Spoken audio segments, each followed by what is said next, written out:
Sorry to interrupt your regularly scheduled programming. We just wanted to let you guys know that you can be seeing us in early October at the Cookout. The Cookout is the next massive CDH event that's going to be happening, run by Landgo, Wayne Young, people you can absolutely trust to throw on one of the best events you'll ever go to. It's going to be October 4th and October 5th down in Stone Mountain, Georgia at Charlie's Collectible Card Show. You'll recognize that venue from where a bunch of other major CDH events have happened. And this one has the potential to be the largest tournament of all time. It is pretty much a base minimum guaranteed $10,000 prize pool, with it scaling up with attendance all the way to $25,000 as the total prize pool if we beat the current Steel City Spectacular record of 514 attendees. He made it exactly 515 for the cutoff, saying if this one's the biggest of all time, it will also be the biggest prize pool of all time.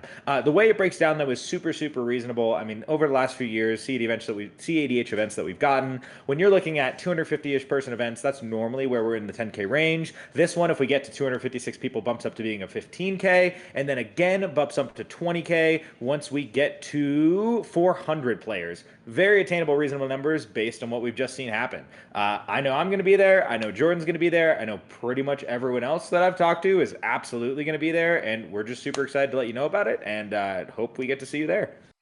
Yep, we're excited. We'll definitely all be there, and we can't say enough good things about Landgo events. This is usually some of the best events that are put on, and this should be a good time. We've been to CCS more than a few times, and we always have a good time when we play there, and usually good judges, good people, and can't say enough nice things about like the Atlanta crew and some of the others that usually attend these events.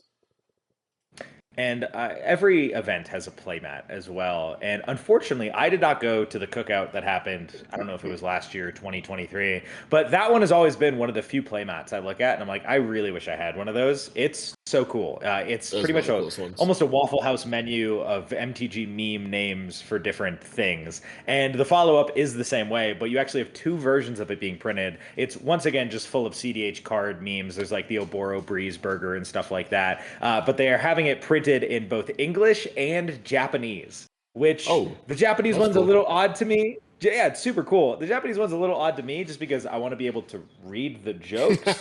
But but for a player base that's absolutely unbelievably obsessed with Japanese cards, it makes sense to also make the playmat in Japanese. So I thought that was a really cool thing that they're doing as well. And yeah, I have complete confidence that this is going to be a really awesome event and such an amazing follow up for the community and like after Steel City, and I'm super excited to go to it. Thank you.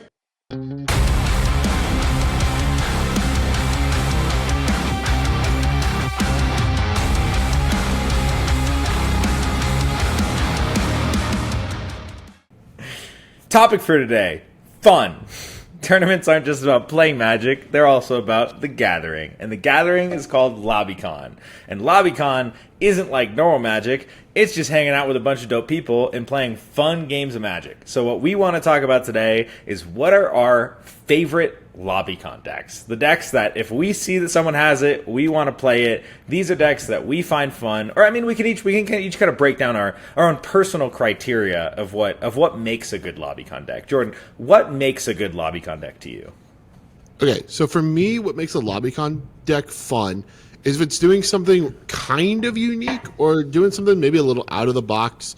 It's still theoretically CEDH viable, right? This is a deck you could take to a tournament, but you don't expect it to consistently perform well for various reasons, right? Either it's just not optimized, or there's better strategies in better, or there's a better strategy in the same colors and a better deck that you could be doing it in. It's not necessarily that these decks are non-viable, couldn't win a tournament, couldn't, do the thing that you want it to do. It's just we find these really unique. They're not as consistent, so you might not be quite as readily wanting to take it to like a big event unless you're brave. I am not, so I'm going to take a meta deck. But definitely, these are off-meta decks that are fun, kind of do some things that are a little interesting. Yeah, I concur with a lot of that. I think they often range from bracket 4 to bracket 5. Like, you definitely still get some that are very CDH viable and you will see in tournaments. Like, it's not on my list that I'm listing today, but one of them I considered putting on was Lumra, because I think Lumra is a absolute blast to play in Lobbycon, and it's obviously a very viable CDH deck. But the concept is I want to be doing something different. I really like decks that are doing something where, I mean, CDH is pretty much built around the same very small select few of actual win conditions a lot of the time. So for me, the diversity isn't about how they're technically winning in terms of like what is the technical win con, but it's the journey to get there is different. And that's what I find really unique about a lot of these decks. And yeah, I like when there's more variance, less that you can like count on inconsistency, which just leads to it being more fun and sporadic and more of the hangout vibe a lot of the time, which I enjoy. I also do want to mention what I think makes a terrible Lobbycon deck, what makes a terrible Lobbycon deck to me, things that I hate to see in Lobbycon. Really hard stacks where everyone's miserable, I think defeats the purpose of the game. Not for, like, I love stacks, I'm a stacks player, but for Lobbycon specifically, when everyone's just like joking around, having a good time, having some drinks, whatever, I don't find like super hardcore death stacks decks really fun. And then decks that kill one person at a time piss me the fuck off, because the worst thing in Lobbycon is getting killed and then having to sit there and wait or shuffle around a bunch of pods. Like, a lot of times you play a couple games with your pod and then you move it around or whatever, and so killing one people at a time sometimes gets a little weird. So I think it'd actually be good. Do you have a least favorite Lobbycon deck? Because I have one. A least favorite Lobbycon deck? Like, if you see this deck in Lobbycon, you're upset about the fact that you're seeing it right now. I saw I forgot the name of the deck, but it's the Esper Dungeon deck, and it's like you said, it's a hard stacks deck. Someone was playing it at Lobbycon once. I was like, brother, why are you doing this to me? I love that deck. Sephiroth, that is Sephiroth. Thank you. Yeah, that deck is absolutely fucking hilarious. Okay, so it's a hard stacks deck, but it's a hard stack deck that does pretty quickly kill the table as long as people aren't taking 10 years to politic every situation. Because it always has a rule of law, so there's not really a lot that can be done. Which, like, I find that okay. There's going to be a bunch of decks that are, like, pretty efficient combat death decks. Like I think Elevir is sometimes okay for Lobbycon. You know, if the deck can't convert quickly, I think is the issue with stacks more so. Like, it's not that you can't play stacks. I think my issue with... Well, I was going to say, I think my issue with stacks decks in Lobbycon is I just want to see a deck do a cool thing. And if you're kind of locked out of doing the cool thing because, like you said, like Sephiroth is going to put a rule of law effect down on the field. So I'm seeing, like, someone handed me their cool deck and they're like, oh, you get to do this cool thing with it. And I'm sitting there not able to do the cool thing. It's like, why am I here? I don't need to suffer through this. I agree. And that's not saying, like, it's, you shouldn't feel bad if, like, your deck has a stray Grafdigger's Cage or a Curse Totem in it. That's not what we're saying. We're talking about if your game is, like, turn 1 Collector Oof into turn 2 Sylvan Safekeeper and a turn 3 Rule of Law. Like, go fuck yourself. But outside of that, my least favorite Lobbycon deck of all time is Paco and Halden. Which there are some people who love that deck, and it is the epitome of everything I hate about Lobbycon. I get that it has some good things, right? There are some people who love this deck in Lobbycon because it's high variance, you take other people's cards, there's lots of unique situations that come from it, it can do some cool things. Like, there are pros to Paco and Halden. But the problem with Paco and Halden is it kills one player at a time, every time. It's very rarely just winning the fucking game, it's always murdering someone. And then it is the highest likelihood deck for cards to accidentally get stolen possible at a Lobbycon. It's true. Like, it is. I don't like that kind of shit as much, which I'm going to be slightly hypocritical with one of my decks later, I guess. But I don't like Paco and Halden. I think Paco Halden's a cool deck. I actually loved it for webcam magic. One of my favorite people I've ever come across. No idea what this guy's name is, but it was back in the early Mox Masters days. He was playing Paco and Halden in the tournaments, and he had in, like, color and card type order, like, the 500 most common cards in CDH proxied up, so that he could literally just, like, put them in a stack, like, on a line on webcam magic and just write a piece of paper if he didn't have the card there. And so he just had extra copies for all of them, just like NPC style print them off type things. But crazy. Yeah, I want to see a deck do cool things. I want it to be like, I don't want to just play against Blue Farm, Kinnan, Rogthras, Sisay in Lobbycon. I want to play against dope shit and cool stuff and things people are brewing up and testing out, and I find that way more entertaining. Also, if you ever go to a Lobbycon, if you haven't done it before, it's personal preference. Do whatever you want. But my personal preference is don't play your own deck. Like, I literally, when I go to, like, an after-tournament Lobbycon, I do not touch the decks in my backpack. I will strictly hand them out to people and play other people's things. Because that's, like, the whole fun, right? Those are the decks that I have so many games on, and I'd rather try new things and experience new things with new people and just have a good time. Yeah. You can also find some really fun decks this way, but I still think one of my the funniest Lobbycon moments for me was when you played July's Ashling deck, and you literally it did the Ashling thing, and he looked so excited, and you're like, it pissed everyone off and lost. I was like, oh god, no! But it's so true. I did exactly piss everyone off and then lose. Yeah, that is what Ashling does. That shit made me die. They were literally like, yeah, that sounds about it. That sounds like Ashling. Well, that was a really fun Lobbycon specifically because I borrowed a string of like 8 straight monocolored decks. Like it was just monocolor only. I played like mono green Kuna, whatever it is, mono red Ashling. Like I just went through the gauntlet with all that shit. It was a really fun time. I'm gonna let you start this bad boy off for us, Jordan. Oh, we're each gonna do 5 decks today that we think are like phenomenal, fun Lobbycon decks. Jordan. Not in, and these are not in like I guess specific ranking order. These are just 5 decks we really enjoy. There's no power rankings here. It's just having fun rankings, you know. What's your number 1? He's lying. This is a power ranking. Here's number 1. Objectively, the best Lobbycon deck that you can play. It's Voja, Jaws of the Conclave.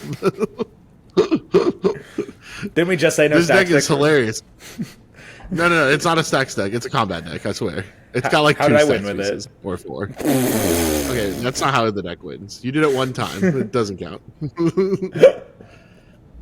The only stacks piece that's really that relevant is a Deafening Silence. And that's fine because it's funny to watch yourself die to...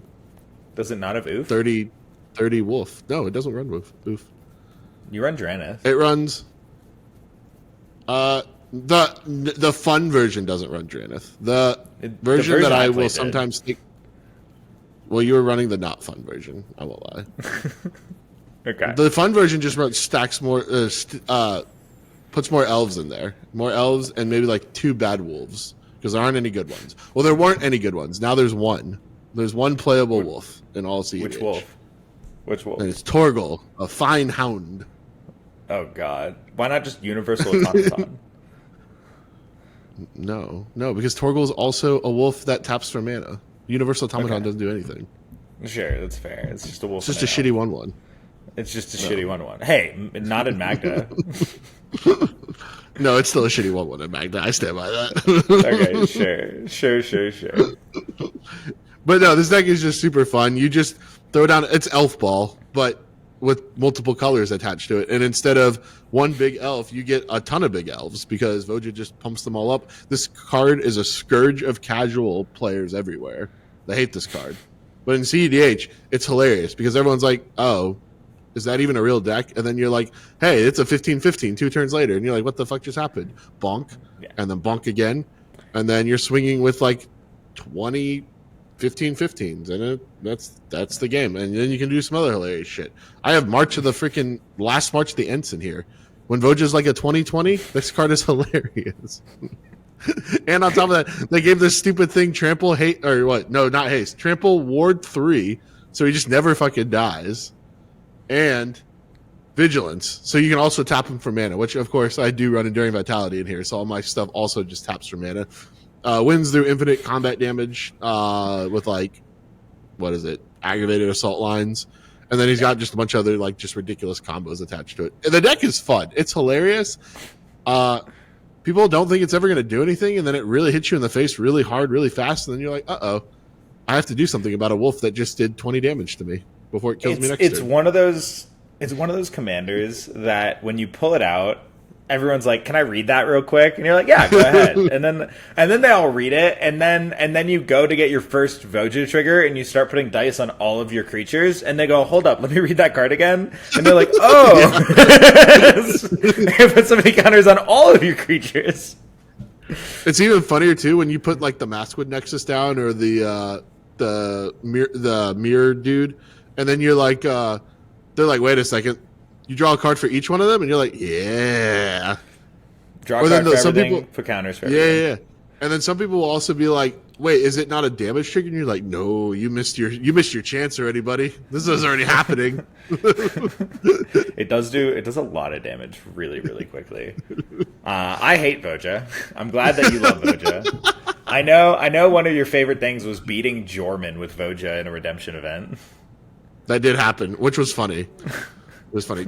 That was mostly Lily's fault, but it was funny.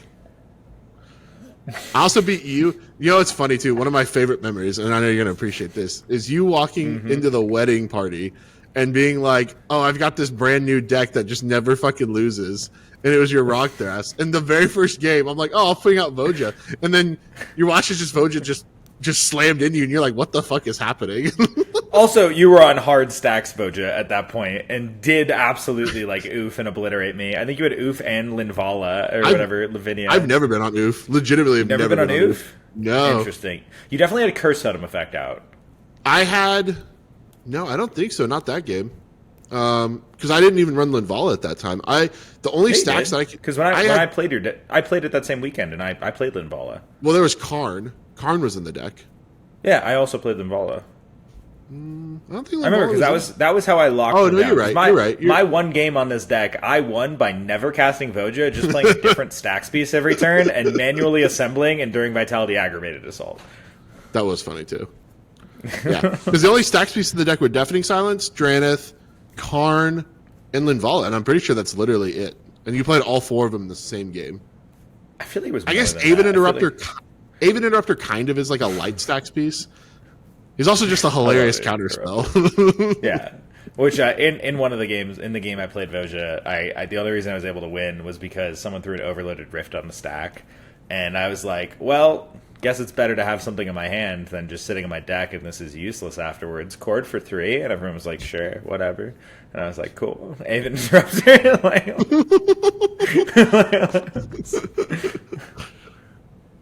Yeah, mostly it's just really dinky elves, but there's also some really funny like combos with it. Like if you've got like Moonblessed Cleric is an elf that also finds an enchantment, which is just hilarious. And then you've got like Kutzel, that was an elf, which draws cards, and it also acts as a Doorkeeper Thrall. That was another stacks piece. Okay, so there's 5. I lied. What is it though? There was what's the Evolution Witness is so fucking stupid in this deck because every time you put a 1/1 counter on it.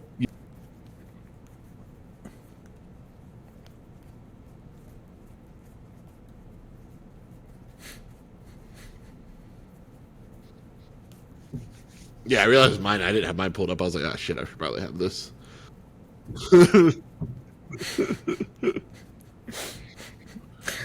Voja does have some good moments. I'm glad it is a deck that brings you so much joy.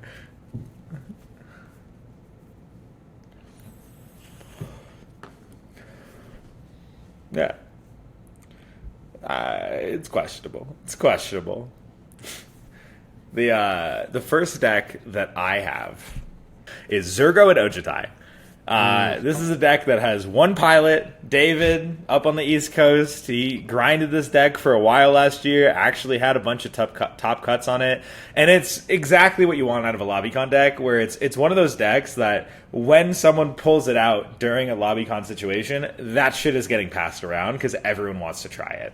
That is just such a unique style of thing that's still relatively competitive. Someone's had success with it. It's doing cool stuff. You know, you have play patterns in this deck that just aren't represented by other forms of play. And I find that to be so fun. And I've had a blast every single time I have ever played this deck. I think I've played 3 games on it in Lobbycon now. I think I've gone undefeated with it so far. And, like, I'm doing shit like I'm intuitioning for Atan, Soldier, Sakashima the Imposter, and Roaming Throne. Like, you're doing just, like, dumb play patterns with this deck, which for anyone who doesn't know what Zurgo and Ojutai does, I'm going to have to read this one closely. It has hexproof as long as it entered the battlefield this turn. It has haste, so you'll get its first attack. It is 2 colorless and then Jeskai, 5 mana. It's a 4/4 dragon. And it is whenever one or more dragons you control deal combat damage to a player or battle, look at the top 3 cards of your library, put one of them into your hand and the rest on the bottom of your library in any order, and then you may return one of those dragons to its owner's hand. You pretty much never do the return thing. But what's really crazy about this deck is it does have other dragons. Like, you get some commanders of this realm that don't have other things in the 99 that trigger them. This deck does. It is currently, in this example, it was playing Cavern Horde Dragon, Atan Soldier, Goldspan Dragon, Voracious Bibliophile, Sakashima the Imposter becomes a dragon, and Roaming Throne becomes a dragon. So it is built around having some clone synergies. But specifically, what ends up happening when you have multiple copies of Zurgo and Ojutai is they each see each other and trigger more. So if I make a Sakashima the Imposter clone of Zurgo and Ojutai, and they both hit, it's not 2 triggers, it's 4 triggers. Because Zurgo by himself can trigger 3 times. It's worded like professional facebreaker to make treasures. So if you have 2 of them, it's going to just double everything up. So as long as you have 3 of them and you're able to hit 3 players, you then are at a minimum getting 9 Zurgo and Ojutai triggers, drawing 9 cards from your top 27, while being able to be selective with it. And Jeskai is a good set of colors to be interactive and produce a Breach-style win con. I've had a ton of fun with this deck. I am always just keeping hands that are... I'm getting mana to get to Zurgo and Ojutai and trusting in that value grind. The fact that it is hexproof immediately, and then people don't tend to really blow it up for no reason because it's not doing too much immediately, works really well for it. And yeah, if you ever get the chance to play this one, this deck is such an absolute blast. I love decks that get to take advantage of the combat step. This does take advantage of the combat step, and then it's just doing fun Jeskai shenanigans. And, you know, I love when decks are like really built towards getting something out quickly, where you see cards like Reckless Barbarian to just sack and add 2 mana as these like little ramp spells to just get you that push. I love this deck. You should get to play it. It's really fun.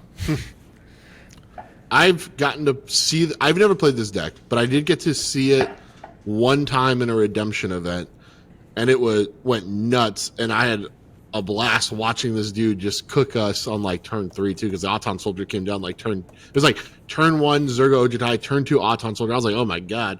I don't even know what's happening, but he's like, yeah, trigger. I was like, what the fuck? I was like, what is happening? I was like, I've never seen this deck, and it's just destroying us. Honestly, I like adored the deck ever since. Every time I get to see it get played, I'm always a fan to watch it because, man, yeah, that was nutty to watch. It went fast too, at least in our game. Yeah. I know it probably doesn't normally do that, but oof. No, the hands I've gotten with it have always been like pretty consistently good. Like you're really mulliganing for. Either you get a hand that's a quick Ristic Study type thing, which is whatever. Like, most decks will just keep that, whatever. But as long as there's not a Ristic Study style thing in your hand, you're mulliganing for get Zurgo out, usually turn 2. Yeah. Like, that's the goal. It was fun to watch. It wasn't fun to be... Like, in a regular game, I would have been like, come on. Like, what is happening? What the fuck is this shit? I like when we don't have interaction for Auton Soldier? Come on now. It's a creature. It's a hard thing to have interaction for. And that's one of the cool things about the deck. Like, it's a Jeskai deck that's really leaning into the power of being hard to interact with creatures. Yeah. And specifically because it's... But also because its clones are coming in as copies of Zurgo and Ojutai. Like, they're also entering with hexproof when they come down. Yep. So, it's really fun. I'm a big fan. Yeah. What is your number 2 on your list, Jordan? Okay, I have Scion of the Dragon. This deck is hilarious. And I mean, shocker, right? Steel Dragon likes dragons. Go figure, right? But and dragon decks are not viable in CEDH. I know because I've tried. I've tried so hard. And they're just not. And Niv Mizzet was. And I loved Niv Mizzet. Rest in peace, Niv Mizzet. Anyway, talk to Anthony. This deck is hilarious. That way, you're gonna get punched in the mouth. Look, if he does it, then I'll believe in the deck again. But I have played against Niv's postman, and the deck just doesn't. He's still been doing great with it postban. I'm shocked, but hey, more power to him. There's a reason Shauna built the terrible. Sorry, Shauna, but it is the terrible poly. Niv Malcolm Poly Niv deck. Like, why aren't we just going Glinthorn at that point, right? Yeah, no, it's not good. But hey, respect the cook. She's on a mission to put exactly one creature in Magic into play, and that is what her life is committed to doing. I can respect the hustle. Though if we're gonna do that with Scion right here, right? Like this deck is kind of funny. So Scion's really cool because it's a 5-colored deck, so you get to run all the dragons, and that's important here. And it says Nothing else matters on this card except for the fact that you pay 2 mana, you search your library for a dragon card, and you put it in your graveyard. If you do, Scion becomes a copy of that card until end of turn, then shuffle your library. So you can do some really dumb stuff with this. Of course, you can always do like Hoarding Broodlord. Who cares? That's boring. What we really want to do is like this Colossal Grave Reaver, because this is funny, because when it enters, you mill 3 cards or attacks. So it's funny. And then whenever one or more creature cards are put in your graveyard from your library, you put one of them onto the battlefield. So you just keep milling. You put dragons in the graveyard, and then you bring more dragons onto the battlefield. And that's really cool. And that's a lot more fun than just boring old Hoarding Broodlord, because we can do that. Well, we want more dragons. The Dreadmaw combo is a Hoarding Broodlord combo. No, don't tell me that. We're going to put Ancient Silver Dragon. You just hold priority, activate it twice, because then it sees the Broodlord go to the graveyard after it, and then it does trigger to come back. I don't care. We're putting Ancient Silver Dragon on the battlefield. Okay. And Old Gnawbone, because we can. And we're going to make treasures, and we're going to draw cards, and we're not going to do the optimal thing. We're just going to look at our big scaly boys. Yeah, this deck is really... I don't know. I loved Scion for a long time, and we talked about it a few weeks ago. Dave Kaiserman's been playing that deck for years. And I actually think it was a better Lobbycon deck before the printing of Colossal Dreadmaw, because Colossal Dreadmaw gave it a very deterministic combo, where beforehand it wasn't deterministic dragon combos, it was all value dragons and fun. Yeah. I'd agree. I mean, even the Dockside Scion was kind of like that, where you were doing like the goofy Corvold stuff with it, which was kind of funny. But that's fun. You're cracking treasures and drawing cards. The Corvold thing is very fun if you haven't done the Corvold thing. I thought it was hilarious. Like, you're like, oh, I could run Corvold, or I can add 2 more colors, and then we have shitty Corvold, but more fun Corvold at the same time. Yeah, you get to run Counter Magic and Underworld Breach with Brain Freeze. No, we're not running Counter Magic. No. I mean, we are, but we don't, right? Who cares, right? We just want dragons. I would take, honestly, all these 25 instants. Okay, we run 24. Okay, we got to run 23 less instants. We just run Sonhalf and Veil of Summer, and we drop the rest of the... Like, who needs a silence? Who needs Mystical Tutor? We're not here for that. We're here for more dragons. I want 40 dragons in this deck.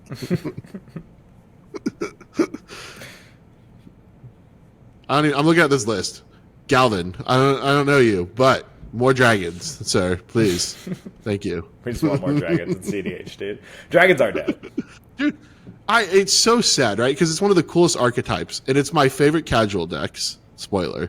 And, yeah, I mean, we get, 1 or 2 actual viable CEDH dragons, and no real, true, consistent CEDH dragon commanders. And we've had how many CEDH Commander Dragons printed? It's super sad. Right, but you do have to give credit to the fact that we are playing a format that is built around efficiency and low CMC and all of that. And dragons are rightfully expensive fucking creatures because they're meant to be these big dominant things. Yeah, but I want a cool dragon that I can run. That's good. Play Morophon. I said good, okay? What the fuck? Might as well just play the Dragon at that point. Dragon, 5 color, good stuff. No, that is one of my favorite casual decks of all time. Is Dragon Tribal? It's not a dragon deck, it's a changeling deck, because it makes all your changelings cost 1 less. So I love this deck because what you do is you play all of the really fun lords.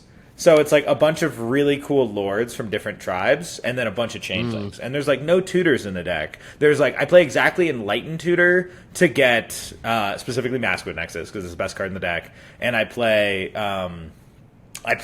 the Party Demonic Tutor, the one that costs 1 less for each member of your party, and if you have a full party, it's a 1 black Demonic Tutor that lets you play something CNC 4 or less for free, which is most often getting Maskwood Nexus. Those are my tutors. But outside of that, it's such high variance and fun, because it's like, oh, do I get a Magda? Do I get a Eureka? Do I get a Malcolm? Do I get like these weird other fucking lords for soldiers and ninjas and dragons and whatever? And it just does cool things, and you don't know what's going to happen. It's fun as fuck. Risen Reef, one of the best cards in the deck. Risen Reef is so gas, bro. Moving on to my number 2 Lobbycon deck. And I need you to bear with me here, because I'm about to say a word, and you're going to have initial judgments, and you're going to misperceive what I'm actually going for. My I'm already ready second to freak favorite, my second favorite Lobbycon deck is Kinnan Bonder Prodigy. But hear me out here. It's not the Kinnan you're used to seeing. It's not Grind 'em into Dust. It's not Waffle's Parasitic Card Draw List. It's none of that. The Kinnan that I am talking about for Lobbycon is 4 total instants in the whole deck, 50 creature, true to form, hires OG, big flips Kinnan deck. Because that deck is the definition of just have fun, bro. You're on, like, I've done the math with Hire a bunch of times. You're like 95% to hit on a Kinnan activation. It's going to put some big banger into play of various quality because it goes pretty deep down the rabbit hole of the type of stuff that's playing there. But that deck has one job. It is make as much mana as possible and activate Kinnan as much as possible and just drop absolute fucking bangers into play. And that is one of the most fun decks I've ever played. It's like therapeutic, you know what I mean? It's like going to the spa. You just play this deck, have fun, have no worries in your mind. You're F6 for everyone else's turn because you don't really have interaction unless you have like Glenelender on the battlefield or a Wandering Archaic to copy someone's shit. You're just hanging out, having fun, spinning Kinnan, and seeing what the fuck happens. And what the fuck happens is you put bangers into play and it's a great old time. Have you ever played that version of Kinnan? Like 50 creature, 4 instant Kinnan? Yeah, I mean, I haven't played it, but I've seen it, and it still sounds fucking miserable. I'm not saying it's the best for your opponents, but No. Voja. I also just hate Kinnan. I just hate Kinnan. Sorry, Kinnan pilots. I don't like you. Oh, no, sorry. I don't like your commander. Maybe I don't like you, too. I haven't decided yet. Yeah. I lose the Kinnan so you. much. The last thing I do when I sit down at a freaking Lobbycon is to see that stupid commander show up again. I'm like, come on, give me a break. Just please. Come on, when they're spinning into fucking Deadeye Navigator and Gulta Stampede Tyrant. No, I don't care. I don't want to see big creatures. That's the last thing I want to see with Kinnan. Fun. It's so much fun, bro. This version plays It That Betrays. What the fuck? Why? That's funny. Because it's fun. It just plays a bunch of dumb... Dude, do you know what Gulta Stampede Tyrant does? Yeah, I'm well aware. It puts all the friggin' permanents in your hand or creatures or whatever. Yeah, any number of creatures from your hand because you get stuck with a bunch of these big-ass fatties in your hands. So then you just Gulta. Yeah, you're not making me feel any better. I'm going to be sitting there doing my dinky little, hey, I get to turn my Scion into a friggin' ancient silver dragon. And you're like, cool, I'm going to dump big fatties onto the board. That's fun as fuck. But like everything we talked about being a good Lobbycon deck, right? Losing consistency, doing something unique, doing something that's higher variance, like just being fun. That's what this version of Kinnan is. It's just spin the fucking roulette wheel and see what you get. That's the whole concept. Chat, you're going to agree with me on this. Chat's going to agree with me on this. In the comments below, remember, we are not talking about any of the tournament Kinnan decks that you've ever seen. This is not a tournament Kinnan deck. This is not one you should bring to a tournament. This is a deck you only bring out for Lobbycon and having fun. And it is a version of Kinnan that does nothing but make mana, spin Kinnan, put fatties into play, and takes a while to win the game. I don't understand how that's not a fun Lobbycon deck. That's like heaven to me. Chat. Does that sound fucking as miserable to you as it does to me? If yes, type Max doesn't know what he's talking about. And if you think that sounds like if you think that playing that Kinnan deck sounds like an incredibly fun Lobbycon deck to play, please comment below. Jordan doesn't know what he's talking about. No one's gonna do that. We'll tally up the votes later. We'll tally up the votes later. Don't let me down, chat, please. Please. What's your third one, Jordan? What's your third one? Okay, I have a weird one, and it's one I built, and I've only taken it out at a couple Lobbycons, but it is Will Scion of Peace. This deck sucks, but it's fun, and that's why I like it. Because it's not good by any stretch of the imagination. For those who don't know, if you've played Rowan, because Rowan is the opposite of this one, and the significantly probably better version. Will says for a blue, a white, and 1 colorless mana, he has Vigilance. You tap him, and spells you cast this turn that are white and or blue cost X less to cast, where X is the amount of life you gain this turn. Activate only as a sorcery. The activate only as a sorcery part is really unfortunate. What's fun about this deck is that I adore life gain decks. And life gain decks are pretty ass in CEDH. Actually, I don't think one even exists that I can think of off the top of my head. Will, on the other hand, though, lets you cast really shitty life gain cards and turn it into big fatties. He's like a really, really bad version of Heliod. But it's super fun. You get to run like some really old school cards like Drog Skull Reaver and is it Shabazz the Sky Shark, or maybe that's the kid who rides the Sky Shark, but you get to cast the Sky Shark. It's a literal combo on the deck. You get to kill people with Aetherflux Reservoir in the year of our Lord 2025, which is hilarious.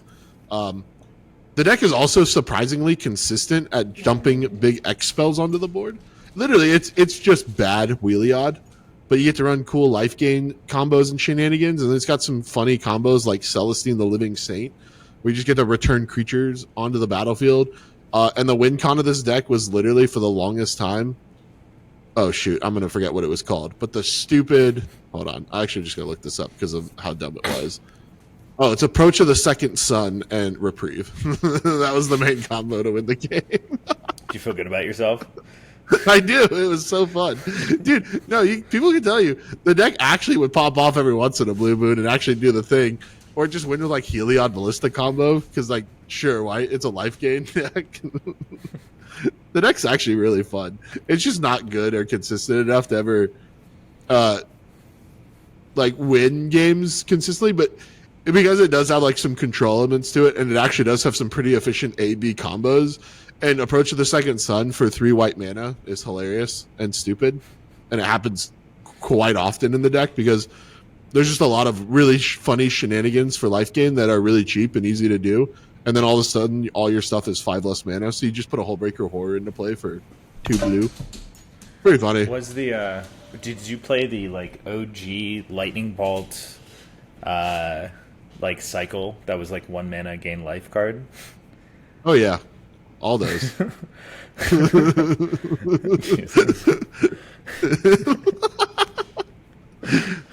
You know, I asked a question in Discord recently. I said, what is the worst CDH card that sees play in more than one deck? Not because there's a lot of decks that like very specifically it works in that strategy, so it's okay. Right. But I was curious what the overall worst card is that sees play in at least 2 decks. And I think if that one saw play in another deck, it might be number 1. Like gain 3 life for mana. Bro, yeah, like Light of Hope. Choose one, you gain 4 life, or you can destroy a target enchantment. That destroy target enchantment is not unuseful. How many mana does that cost? 1. Okay. Is it an instant? Yeah. Yeah. Okay. Okay. Or like you have Chaplain's Blessing for 1 white mana, gain 5 life. Wow. Sorcery. Oh, airball. Yeah, if Will wasn't activated as a sorcery, it'd be a lot better. It would be more interesting for sure. The funniest shit, though, is when you have, like, Sarah Ascendant, and you just drop it turn 1, and then you're like, sick, every turn, everything is 6 less mana. That does seem very good. Good. That part is legitimately funny, because then you do run, like, Con Sphinx, and you run the Jin-Gitaxias. I ran both of them when I was playing this, and you're like, cool, Jin-Gitaxias for 2 blue, and they're like, wait, what? And you're like, yeah, why not? Here we are. Here we are. I have a Jin-Gitaxias now. That does sound fun. If you have it with you at Pittsburgh, I will play it. Yeah, I can do it. Yeah, it's fun. It is a legitimately fun deck. It does the thing, and it actually does the thing pretty consistently. The general issue I've had with it is just blue-white kind of sucks, and you run a lot of bad cards. Yes. Sounds like it runs a lot of bad cards. You need to have a really good card draw in that deck. Yeah, I mean, you know. So let's talk about a deck that runs straight gas and is still the best Lobbycon deck. My favorite Lobbycon deck of all time. If we were doing rankings, this would in fact be my number 1. Anyone who's talked to me already knows what the hell I'm about to say here. My favorite Lobbycon deck of all time is Yidris. And it's not close.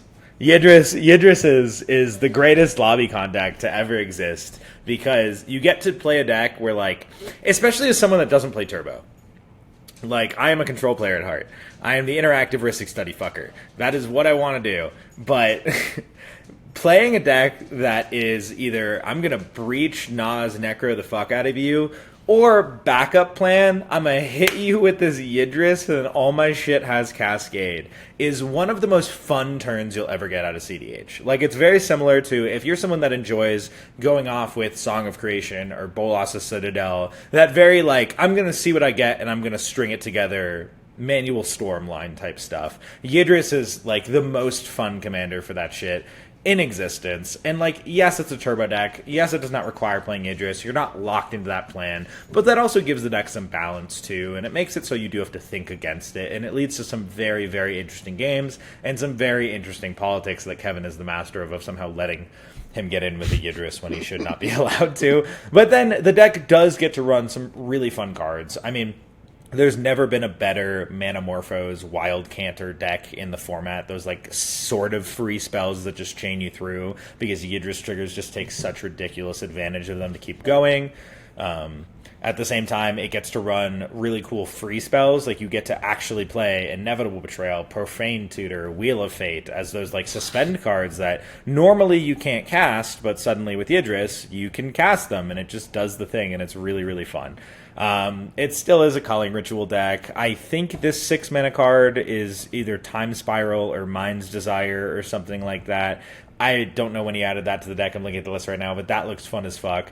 The deck's just cool. Like, the deck just takes advantage of, like, doing some diddly things and stringing a bunch of bullshit together while still playing, like, really good overall average card quality and having a lot of fun while you're doing it. Like, it always is fun to be capable of winning the game and either, like, trying to go through that in the manual stormline with Necropotence or shifting towards the Cascade shit and just, like, wheeling along and seeing what happens. I love Yidris. I mean, we did a video a few weeks ago that was the Yidris deck tech.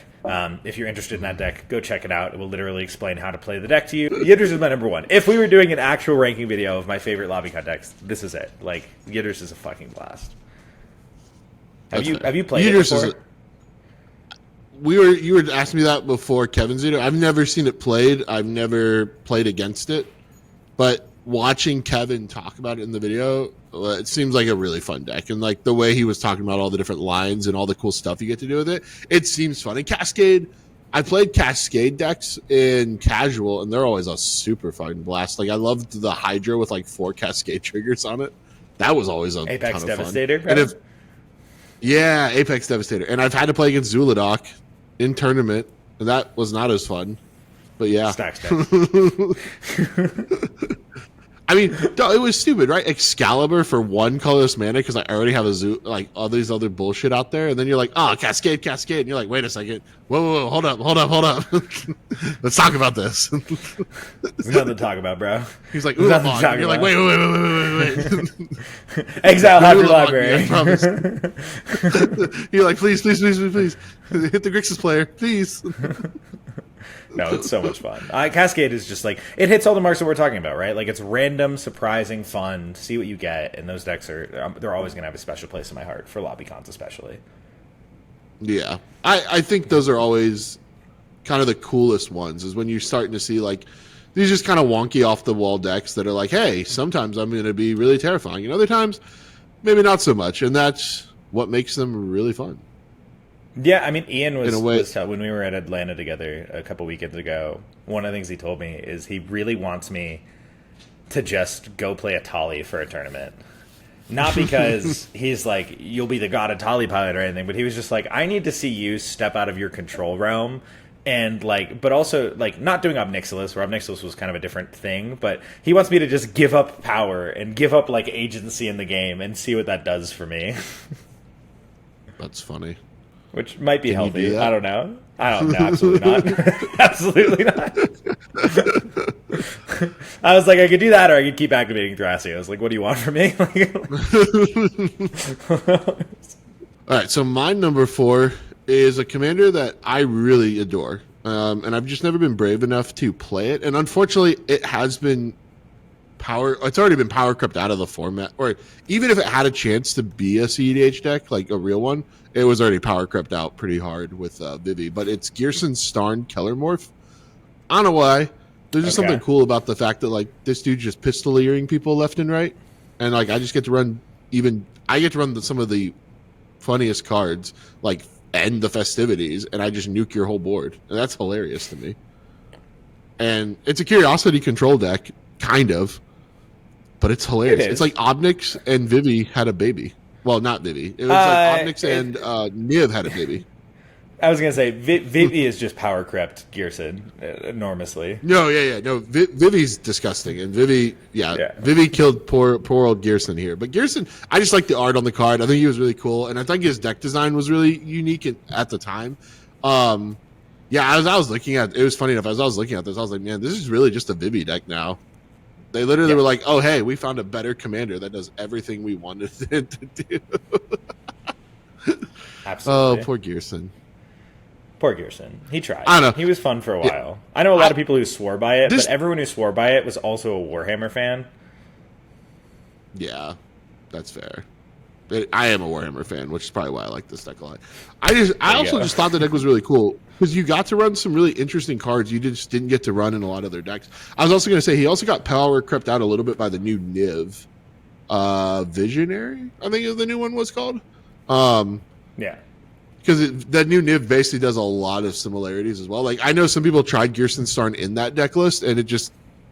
Why? You know, it's kind of like a why would you have it there? And then Vivi came along, and now it's like, why would you run that over Vivi? But I think that's also what kind of makes it like a perfect Lobbycon deck. You can still run some pretty goofy stuff, your goofy cards that you really only see in two decks. It's really just this deck and Obnix, I think. Niv Visionary might also run some of them. So it's like cards that you don't really see in a lot of decks. Like Razorkin Needlehead is a really cool card. Coruscation Mage. Those aren't necessarily cards you're going to see. That type of stuff. Yeah. These are cards that you're not necessarily going to see in a ton of decks. Chandra's Incinerator. Like, those are really cool. And just being able to be like, oh, I do 1 damage. And then, I do a ton more damage just incidentally. I always thought it was cool. It was really fun to play. Curiosity effects were like really fun and they're fun and powerful. And I don't know, this deck was just really fun to play in Lobbycon. So, hell yeah. No, that seems like a fun one. That is another one I would like to try someday. I've never actually played Gearson Starn. Yeah. Like I said, unfortunately, any hope that it ever had died when Vivi was printed.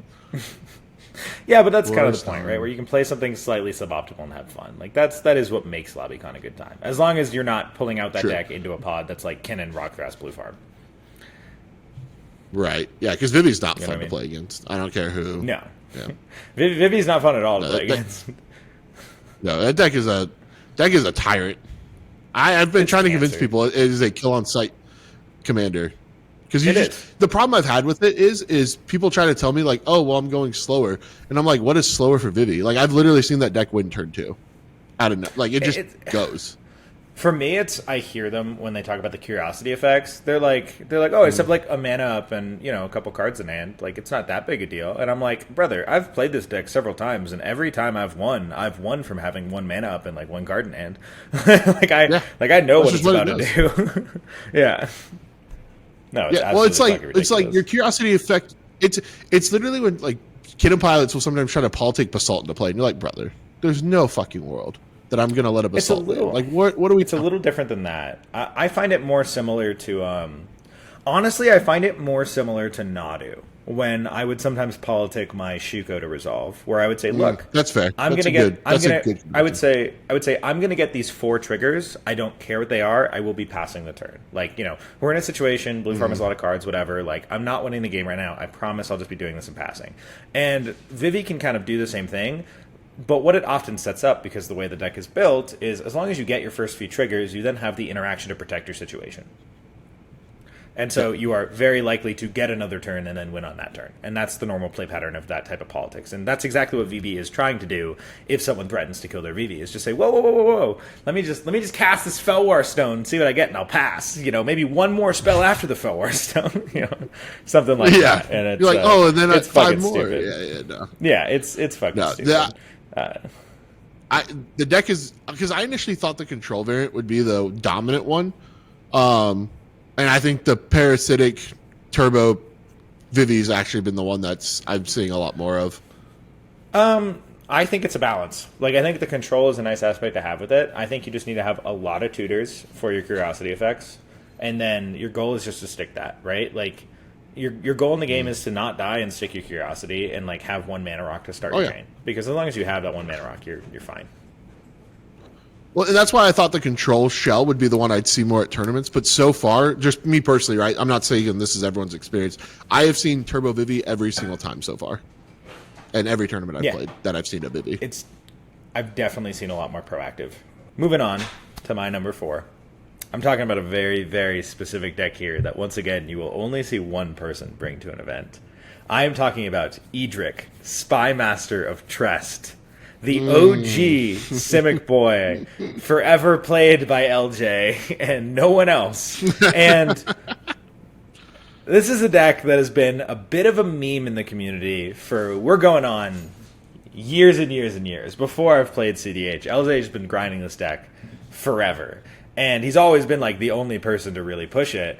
And he even admits it's, like, not the best deck. But one of my favorite Lobbycon memories of all time was the Mox Masters Invitational near the end of 2023, where LJ was there. It was the first time I actually met him in person.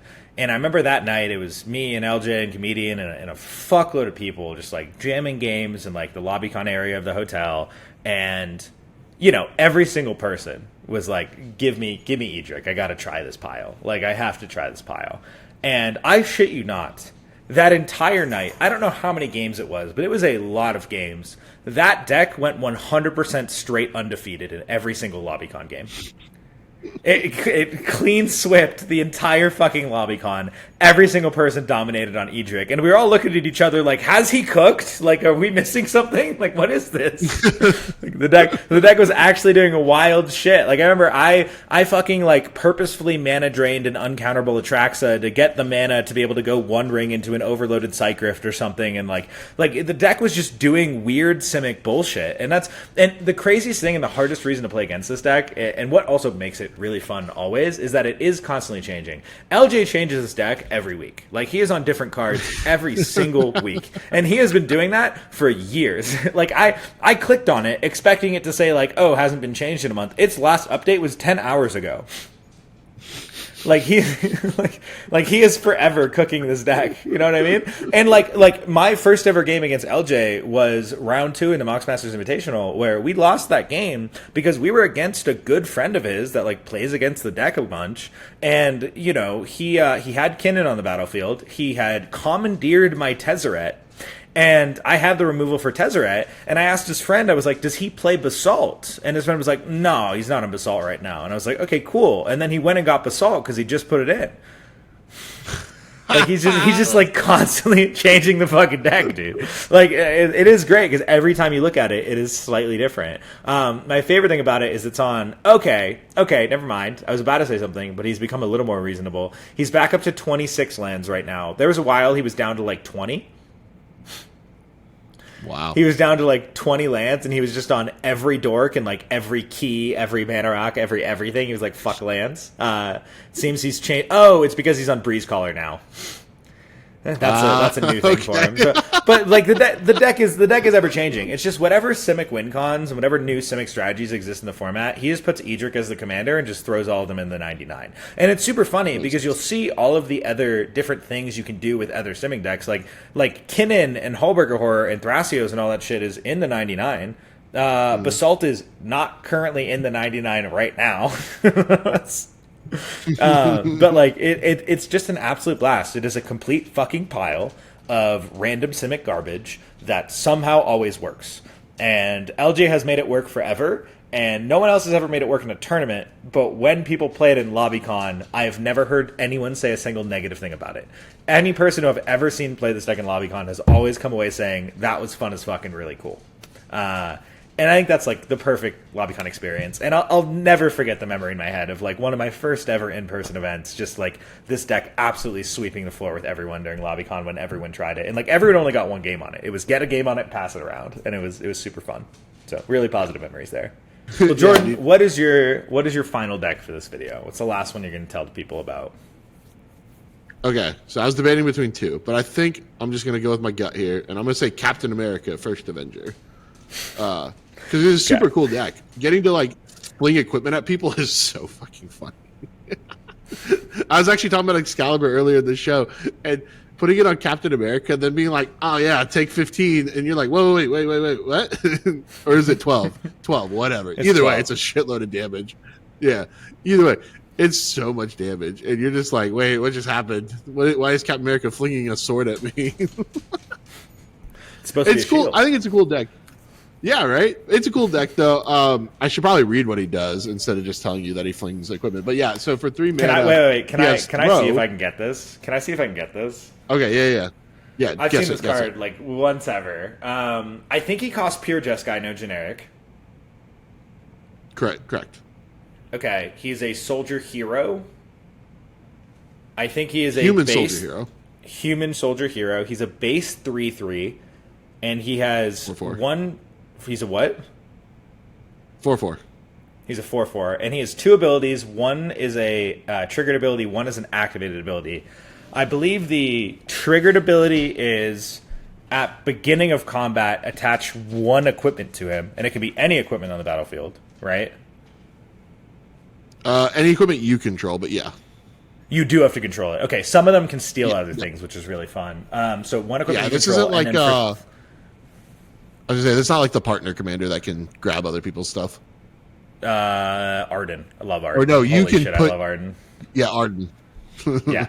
Arden is fun as fuck. I used to have an Arden Rograk casual deck. That was like an absolute blast. But so then his other ability, Throw, is a 3 generic mana instant speed ability that is unattach an equipment from Captain America, and it can do damage equal to the CMC of that equipment to split between 1, 2, or 3 targets. Yep. Pretty much. You got it. I'll take it. Yeah. Close. I mean, you're based on the money. But yeah, I don't know. It's super cool. You don't get to see equipment decks too much. Like we talk about Arden will show up every once in a while. I feel like a lot of the equipment decks kind of died recently, though. Like I just haven't seen one in a hot minute perform well. Not me personally, at least. I just haven't seen it. Not saying you guys don't exist out there. If you do, I'm sorry. But I don't know. There's just something cool about getting to like throw equipment at people, and you're like, this is the gimmick, and it's hilarious. And there's so many cards that cheat equipment onto the battlefield, like Stoneforge Mystic, and you can like flash it in with like Leon and Shurikari, and then I think Final Fantasy also gave us a bunch of equipment stuff. So I'd be curious to see if like I would imagine like Cloud and the Buster Sword and Buster Sword 2 and maybe some of the other ones are starting to see play in a deck like this. So I don't know. I think he's a cool card. He's a cool commander, and it's just one of those decks where it's just like it's Jeskai and you're doing something kind of goofy with it, but it also fits perfectly within its colors. Yeah, it was a super cool deck. I actually played against it in a tournament one time. That's the only time I've seen it. You actually have to play it in an actual like tournament game against it? Yes, it was a tournament that was around the 4th of July, and that's why the guy did it. That's funny. Did it do well? No. Oh, that sucks. It looks cool, it was cool, though. He played Stoneforge Mystic and specifically tutored for Captain America's shield. Okay, so he was having fun with it. He wasn't like, "Hey, I'm going to grab." He was very much having fun with it. He was like, "I'm just here to meme." Pretty much, he was there to meme and have a fun time, and he was a super nice guy. Hey, I mean that's what Lobbycon's about, right? We're here to meme and have a fun time. So this deck, he was in the spirit of Lobbycon and maybe the wrong place, but hey, maybe it was in the wrong place, but it was very much the spirit of Lobbycon. Which brings us to the final deck we'll be talking about today. And I will actually give one honorable mention first, because I almost put an equipment deck on my list. I considered Cole. Cole is an old commander that it is, if an equipped creature you control would die, return it to your hand, as long as that thing is equipped. So the combo with Cole is Skull Clamp, equip cost reducer, and 0-drop creature that is 1 toughness. And if you assemble those things with Cole, you draw your deck. And when I first got into CDH and I was playing with some of the people in the Play to Win Discord, that was one of my buddy's main decks that like this man only ran Cole, and it was absolutely fun as fuck. You just had to mental misstep the Skull Clamp, and it was very sad. But the deck was super, super fun. What color? I considered putting it on this list. It's Boros. That's just an honorable mention, though. For my actual last deck we'll be talking about today, I think we're going to be talking about the most CEDH competitive deck we brought up, but it is a deck that has the same reaction every time someone has it available in Lobbycon, and that deck is Atali. Where Atali is very much a real deck. Atali is absolutely a real deck, but let me tell you, when someone brings out Atali at a Lobbycon full of people who have not played Atali, everyone's like, "Let me get the rush, bro! Like, let me spin some fucking dino." And like that is a deck that gets absolutely passed around. Like people make waiting lists for Atali of like, okay, this guy gets it, then this guy after that, and like that's how it goes. And you are mulliganing for hands that are just absolutely slam dino. I have no agency in this game. I just want to see what happens, and it's always a good time. I have always had a blast playing Atali in Lobbycons. I have never gotten to play the deck more than once because someone already has it ready to go after me. like it is a super fun time. Atali is not my favorite thing to play against in a tournament, and it's a weird thing because it's also not my favorite deck to play against in a Lobbycon because it's so random and like makes games really weird sometimes, which can be good and bad. Like it has pros and cons to those types of play patterns.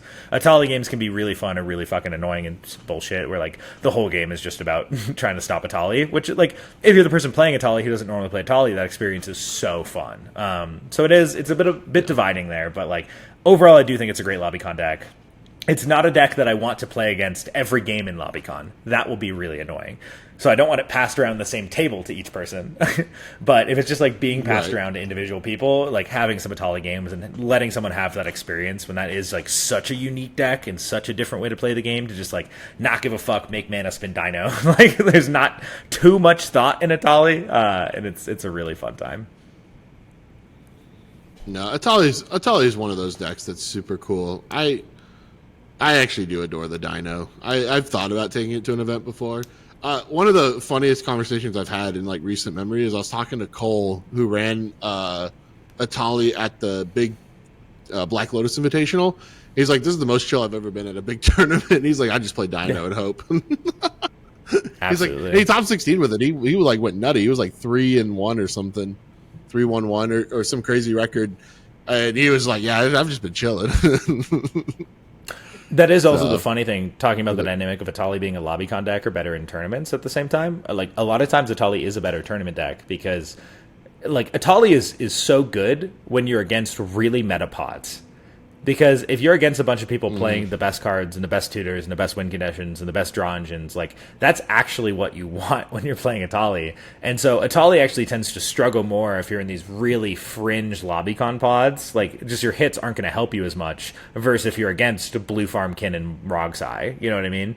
So it actually is a better tournament deck, but it's still really fun in Lobbycon. When you're doing Lobbycon, I find you're more so... Like, if you're against the really fringe pods, you're more so hoping to hit, like, creature tuners to get Rionia and stuff like that to just keep going. True. I was going to say my honorable mention, since you did one for you, was going to be Garuda. That was, like, my 1A, 1B with Captain America was, like... Garuda's hilarious. It's just like you just keep chaining clones together. Garuda is hilarious. It also very similar to when I was saying like Scion of the Air Dragon was a better Lobbycon deck before Colossal Dreadmaw. I think Garuda was a better Lobbycon deck like a year ago because in the last year they've actually gotten a bunch of new clones and it has gotten the deck to a level of consistency that if they land Garuda they very often win or like do not fizzle. At like a high enough rate that it's not really having that inconsistency of fun it used to have where like sometimes you take the Kinnan's Con Sphinx instead or something like that or you get a Razaketh out of someone's yard and it just have cool shit like that. Now it's just clone Thoracle. Yeah, that's fair. Yeah. But it is such a fun deck. Like Garuda is super cool. And my favorite thing is what I've come across the rare Atali Garuda matchup. Oh no! You're like, who's going first? Who makes it there? Well, it's so funny because Ian was against that pot at Fishbowl, where he was able to convince them to take a draw because literally the Garuda player at the table was like, "I'm being so serious. I'm on 28 clones. Like Atali cannot hit. Like Atali cannot resolve under any circumstance." which was really funny. And then I guess they agreed to draw that game. And then a very similar thing happened 2 weekends ago when we were in Atlanta, where the pod next to was it the pod next to us? That was Garuda Atali. I think it was when we were together in round 3. Yes, it was. You're right. Yeah, I think it was the pod next to us was Garuda Atali, and I was like, "Are you guys drawing?" And they were like, "I don't know. We don't know what to do here." I was gonna say that reminds me of a horror game I played a long time ago where it was 2 Atalis and a Halden Paco, and I was like, "Guys, play your own fucking cards." Like at a certain point, I was like, "Stop taking my shit," because they just all started targeting me. They're like, "How hilarious would it be? We just keep hitting the Marnius player." So it was like 2 Ragavans, Atalis, Haldo and Halkin. I was like, what the fuck, y'all? I was like, I have like 50 cards left in my library, and they're all on y'all's board. I was like, I want to count at the end of this game before anyone walks away. Yeah, 100%. Like, how am I supposed to play the 100%. game if y'all have all my shit? And that was my hypocrisy when I said I hate Paco and Halden because it takes people's cards. Is Atali does the same thing, but Atali players are really good at just like flip everything upside down, sort it by sleeve color in the back, and then hand the people their piles. Which Paco and Halden can do the same thing, but Atali tends to kill everyone at once. Paco and Halden doesn't, so then sometimes one person gets up, so more likely to fuck shit up. Fuck Paco and Halden. Atali's goated. Tell me how you really feel. How I really feel? I do not like that dog, bro. That's the one dog you don't like? That's the one dog I'm not a fan of, bro. He's way too aggressive. He's so fucking annoying, bro. He gets so big, so fast, and I swear to God, like, I've played against it so many times, and maybe it's because of who I am, I don't know, but I've literally had the worst board state, and Paco's just coming at me every fucking time. every fucking time. I hate that dog. Yeah. So that's how I really feel. And that's it. Those are 10 really fun Lobbycon decks that you should look at. Yeah, Lobbycon is honestly like some of my best memories of tournaments ever. Like that is just some of the most fun, genuine, get to know people, have a really good time experiences you can ever ask for at a tournament. It is the best part about going to tournaments, in my opinion, a lot of the time. Yeah, so definitely try some of these out. And I beg of people, like, don't play your own deck. Like that's the biggest thing I try and push people to do is when you go to Lobbycon, play something unique, play something fun. Or even it can still be like a good deck, right? Like it can be a meta deck. If you're like, oh, I've never actually played Sisay, or oh, I only have a couple games ever on Sisay, borrow someone's Sisay deck, play a couple games on it, like try out different things, and like you never know. And it's also so cool to see, especially when there's known people in the community that are known for like really specific builds. Like a really fun experience for me was Atlas's Kenrith deck. Right, where like he's an awesome player, he's a phenomenal Magic player, and he plays Kenrith, and a lot of people just hear he plays Kenrith and that's all they think about it. He has the most unique build of Kenrith of anyone you will ever come across. This motherfucker's on Dualcaster Saw in half and like all this fun weird bullshit that like does not normally see playing Kenrith. And so it's super cool to try out unique builds of decks like that and see what people did with them and try and understand why they did things in a certain way, and it's really, really fun and engaging. Yeah, I've gotten to that's actually how I picked up Niv. I played someone's Niv at a Lobbycon and fell in love with the deck, and then was like, I'm just going to run it. I think this could be legit. Yeah. Niv is dope. Niv is super, super dope. It was. It so was. It so was. Back in the Dockside days. Being able to flicker Dockside while having Niv on the field was a drug. This place you're getting Dockside Niv is the greatest thing ever created. Just those 3 right there. It was dumb. It was a good time. So dumb. It was a good time. I'm sorry you don't have it anymore. It's okay. It's okay. I'm glad to see the little goblin go. I have TNT now. We're okay. You do have TNT. And I think that's all we have time for today. Thank you so much for listening to the Colors of a Crutch podcast. My name is Max Sturberg, also known as Woundedsatellite, and I'm joined by my freshly haircutted, beautiful co-host, Jordan Drake, a.k.a. Steeleddragon.